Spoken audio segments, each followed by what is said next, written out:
आपण आता 10 अजून गस्ती नौका विकत घेतोय 10, ते पण स्टीलच्या आहेत, जेणेकरून ड्रोनच्या बरोबर त्या गस्ती नौका पण आपल्या किनारपट्टीवर मिळतील. कारण आताच्या ज्या काही लाकडी गस्ती नौका आहेत त्याला ना चालून पण कोणाला पकडणार नाही अशी अवस्था आहे त्याला.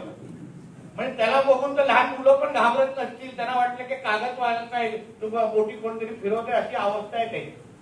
मी माझ्या कमिशनरला सांगितलं या गस्ती नौका चालणार नाही, तुम्ही आपल्याला नवीन घ्यायचे. प्रस्ताव आता फायनान्सकडे पडलेला आहे.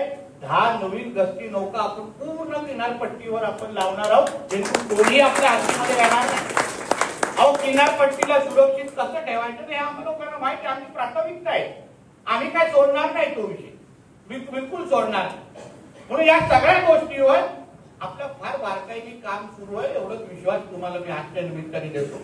तुमच्या मनामध्ये जे चिंतू परंतु असेल की बाबा काय होणार, कसं होणार, काय निश्चित आपल्याला माहिती आहे का आजची परिस्थिती, आजची वेळ थोडी संकटाची आहे. पण शासन म्हणून तुमचा भाऊ आणि मित्र आणि मुलगा आज कॅबिनेट म्हणून मंत्रालयामध्ये बसलेला आहे.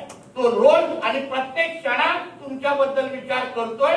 हे विचार करून तुमचा आयुष्यभर अशी चिंता करू नका. एकही मिनिट मला माहिती आहे तुमच्यावर जे संकट येत आहे, घरी गेल्यावर मुलं आणि बायको अपेक्षेने पाहते का आज तरी काहीतरी आणलंय का, हा जे काय प्रश्न तुमच्याला विचारलं जात आहे त्याला निश्चित पद्धतीने उत्तर मी देणार. हा विश्वास तुम्हाला ह्या मेळाव्याच्या निमित्ताने मी आज देऊन जातो.